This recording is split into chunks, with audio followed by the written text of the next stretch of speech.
आप सबको डॉक्टर रजनी रमन झा सह आचार्य संस्कृत विभाग राजकीय महारानी सुदर्शन कन्या महाविद्यालय बीकानेर का नमस्कार स्वीकार।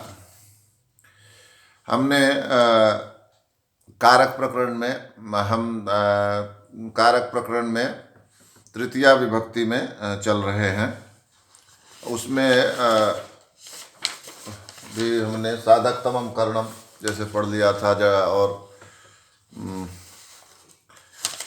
और भी दूसरे सूत्र पढ़े थे। अभी आगे कर्तृकरणयोस् तृतीया एक सूत्र है। कर्तृकरणयोस् तृतीया, देखिए पहले तो हम कर्ता को समझे। कर्ता कौन होता है तो कहा स्वतंत्र कर्ता। कर्ता स्वतंत्र होता है, क्रिया करने के लिए स्वतंत्र होता है, उसको किसी सहायता की आवश्यकता नहीं है। जैसे कि मैं कहूँ कि मैं गया तो मैं कर्ता है, अहम गच्छामि मान लीजिए कहते हैं, संस्कृत में अहम गच्छामि, तो अहम जो है कर्ता है, गच्छामि क्रिया। इस अहम को क्रिया करने के लिए किसी की आवश्यकता नहीं है। लेकिन इसके अलावा जो भी है वो स्वतंत्र नहीं है। मान लीजिए कर्म है, जैसे मैं कहूँ कि मैं आम को खाता हूँ, तो आम को खाता हूँ, कुछ न कुछ आपको संकेत ऐसा देना पड़ेगा कि कर्ता पता चले, चाहे तो वो हूँ से पता चले। आम्रम खादामी, मान लीजिए आप कर्ता नहीं भी कहते हैं, कहते हैं आम्रम खादामी, तो ये खादामी जो है यही अपने आप बता देगा कि इसमें अहम करता है ना। और मान लीजिए कहते हैं कि कलमेन लिखती, कलम से लिखता है, तो करण हो गया यहाँ। तो कलमेन जो है वह उसको जरूरत है किसकी, कर्ता की। कलमेन लिखती से खाली काम नहीं चलने वाला, लिखने वाला तो कोई और है, लिखने वाला करता है। लिखने का काम कलम नहीं करती है, लिखने का काम वह व्यक्ति करता है, कलम तो उसमें सहायक है, कलम पढ़ ही रहे हैं। लिखने वाला नहीं हो तो क्या होगा उस कलम का। रही बात, आप कह सकते हैं कलम नहीं हो तो फिर तो भी नहीं लिखा, तो बिल्कुल सही बात है। इसीलिए कलम को क्या कहा, सबसे बड़ा सहायक, क्रिया की उत्पत्ति में सबसे बड़ा सहायक। कलम नहीं हो तो किसी और चीज से लिख लेंगे, पहले कलम नहीं थी तो और दूसरी स्याही रही होगी। पहले नाखून से भी लिखते थे, कर्ता चाहिए लिखने के लिए। तो स्वतंत्र कलम भी नहीं हुआ, स्वतंत्र आम भी नहीं हुआ। अब आते हैं संप्रदान में। मान लीजिए कहे विप्राय ददाती, विप्राय ददाती, विप्राय का अपना जो दान क्रिया है उससे कोई संबंध ही नहीं है, ददाती से कोई संबंध ही नहीं। ददाती तो कोई और है, कौन, देने वाला। यदि विप्राय गाम ददाती कहें तो विप्र को गाय देता है, कौन देता है, रामा ददाती श्यामा ददाती। और अगर विप्राय हटा दें, गाम हटा दें तो भी रामा ददाती कर दें, तो किम ददाती ये प्रश्न उठ जाएगा। तो यानी कि ये जो गाम ददाती तो कर्म ही हुआ। कस्मई ददाती, किसके लिए देता, तो विप्राय ददाती, विप्र के लिए देता है। तो यहाँ जो ये विप्र है यह भी स्वतंत्र नहीं है। ये क्रिया के लिए, एक तो इसका क्रिया से संबंध नहीं है। मान लीजिए दान रूपी क्रिया है तो विप्र जो है वह उसके लिए स्वतंत्र नहीं है। क्यों, क्योंकि देने वाला तो कोई और है, विप्र नहीं है। देने वाला, क्रिया को करने वाला कोई और है, विप्र से क्रिया नहीं हो रही है, तो ये विप्र स्वतंत्र नहीं है इस क्रिया के लिए। क्रिया को करने में जो समर्थ है, स्वतंत्र है, वह करता है। फिर कहें कि गंगा हिमालय से निकलती है, गंगा हिमालयात प्रभवती, भुवा प्रभवा सूत्र। तो हिमालयात जो है वह उत्पन्न करने, निकलने में समर्थ नहीं है, वो तो गंगा है। तो हिमालयात क्या हो गया, वह भी स्वतंत्र नहीं है क्रिया करने में। इसी तरह से राज्य पुत्र आगच्छति, राजा का पुत्र आता है, तो ये जो राज्य है वो नहीं आगच्छति, राजा का बेटा आता है। इसलिए राजा भी समर्थ नहीं हुआ, षष्ठी भी समर्थ उसमें वो भी संबंध कारक में भी कोई सामर्थ्य नहीं है क्रिया करने की। और वृक्षे वसति वया, वृक्ष पर जो पक्षी हैं वो रहते हैं। वृक्षे, रहने का काम पक्षी कर रहे हैं, वृक्ष नहीं कर रहा। वृक्ष का संबंध रहने से नहीं है, रहने का काम तो पक्षी कर रहे हैं। वृक्ष तो आधार है उसका रहने का, रहने की क्रिया वृक्ष नहीं कर रहा।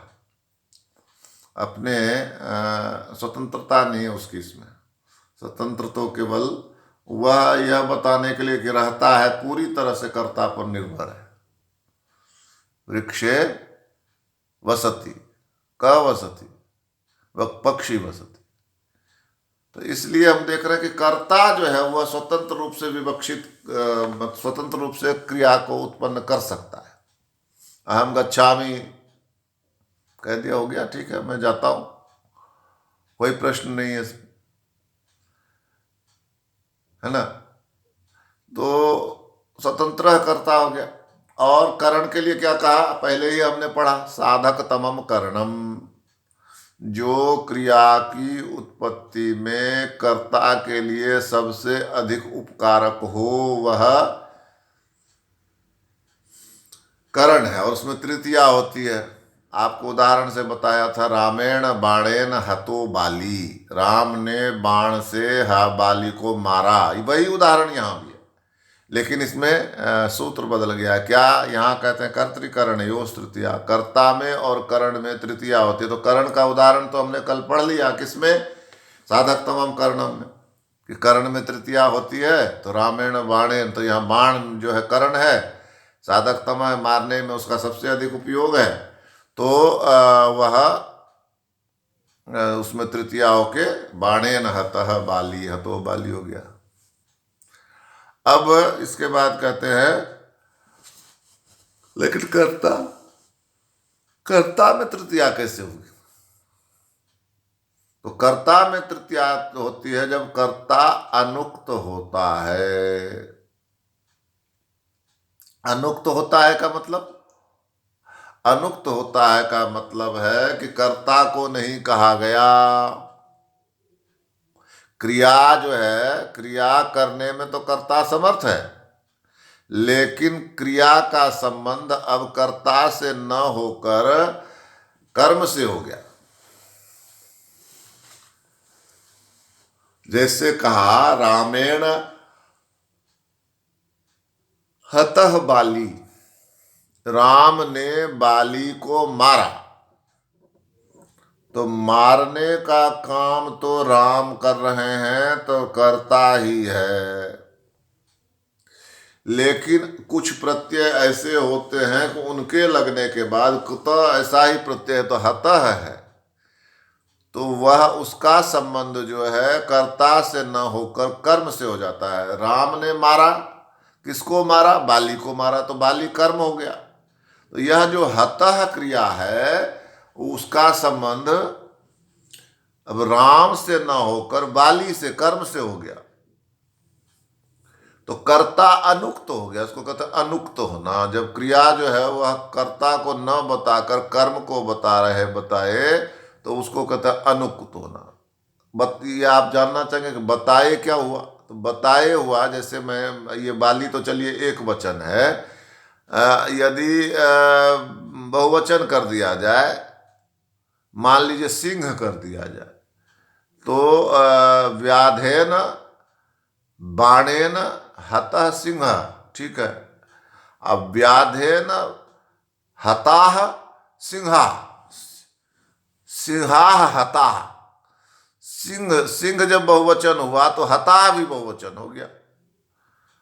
तो यानी कि क्रिया का संबंध अब कर्ता से न रहकर किससे हो गया, कर्म से हो गया। कर्ता से न होकर कर्म से हो गया। तो कर्ता से क्रिया का संबंध जब नहीं हो तो कर्ता को कहते हैं अनुक्त कर्ता। कि क्या कहते हैं, अनुक्त कर्ता। और जब अनुक्त कर्ता हो जाए तब क्या हो जाएगा, तब कर्ता से तृतीया विभक्ति होती है। तब कर्ता से कौन सी विभक्ति होती है, तृतीया विभक्ति। तृतीया विभक्ति मतलब राम का तृतीया क्या होगा, रामेण। तो रामेण बाणेन हतो बाली हो गया सिद्ध। रामेण तृतीया क्यों हुआ, अनुक्त है हतः होने के कारण। और बाणेन में तृतीया क्यों हुआ, करण है इसलिए। तो कर्तृकरणयोस् तृतीया, कर्त का कर्ता और करण में भी तृतीया होती है। अनुक्त कर्ता जब हो और करण में तो सदैव ही होती है। तो इस तरह से क्या कहा, तृतीया विभक्ति में कर्तृकरणयोस् तृतीया, कर्तृकरणयोस् तृतीया, कर्ता और करण में तृतीया होती है। और उसका उदाहरण वही दिया, रामेण बाणेन हतो बाली।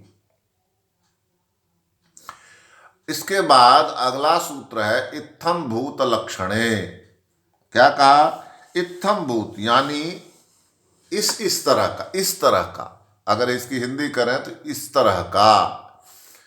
तो मान लीजिए किसी व्यक्ति का वर्णन करना, भाई वो तो सुनते हैं वो साधु हो गया, तो साधु कैसे कह सकते हो साधु, अरे क्या बताऊं यार, साधु ही दिखता है, बड़ी बड़ी जटाएं हैं, पीले कपड़े पहन लिए हैं, दाढ़ी बढ़ा ली है। तो ये सारे साधु के लक्षण हो गए, इसी को कहते हैं इत्थम भूत लक्षणे। जब किसी लक्षण से किसी विशेष व्यक्ति को, विशेष प्रकार को, विशेष वस्तु को बताया जाता है उसके लक्षण से, उसके चिन्हों से। तो जो वो चिन्ह होते हैं, वे जो लक्षण होते हैं, उससे तृतीया विभक्ति होती है। जैसे मान लो उदाहरण जो भी है, जो है वो बहुत अच्छा उदाहरण है, जटाभि तापसः।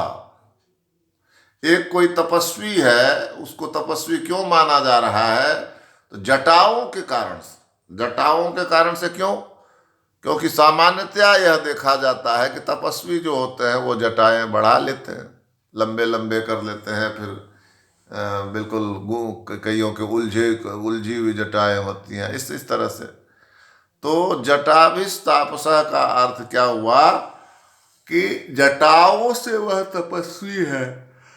तपस्वी है मतलब तपस्वी मालूम होता है, तपस्वी लगता है। किसके कारण से, जटाओं के कारण से। उसकी जटाएं बढ़ी हुई हैं, जटा समझते हैं ना, बड़े बड़े बाल, लंबे लंबे। पुरुषों के बाल, अब जैसे जैसे मैं हूं, मेरे बाल छोटे हैं, और महिलाएं लंबे बाल रखती हैं। लेकिन जब पुरुष बाल महिलाओं जैसे रखते हैं तो कहते हैं उसको जटा। क्या कहते हैं, जटा। और जटाओं के कारण से वह क्या लगता है, तपस्वी लगने लगता है। बाबा रामदेव को देखा होगा, लंबे लंबे बाल हैं उनके। तो जटाओं के कारण से वो कैसा लगता है, तपस्वी लगता है। जैसे मेरे बाल देखकर तो मुझे कोई तपस्वी नहीं मानेगा, लेकिन बाबा रामदेव को जटाएं देखकर तपस्वी मानेंगे।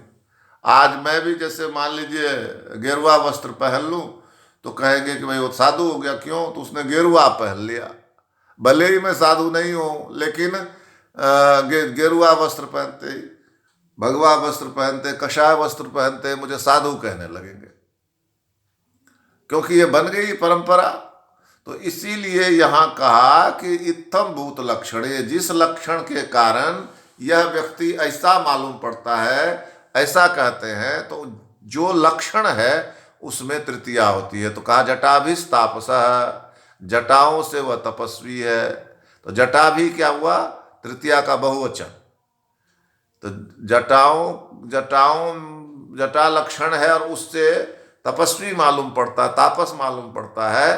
तो इसलिए जटा में जिस जो लक्षण है उसमें तृतीया विभक्ति हो जाती है। तो जटा में तृतीया विभक्ति हुई तो क्या बना, जटया जटाभ्याम जटाभि है।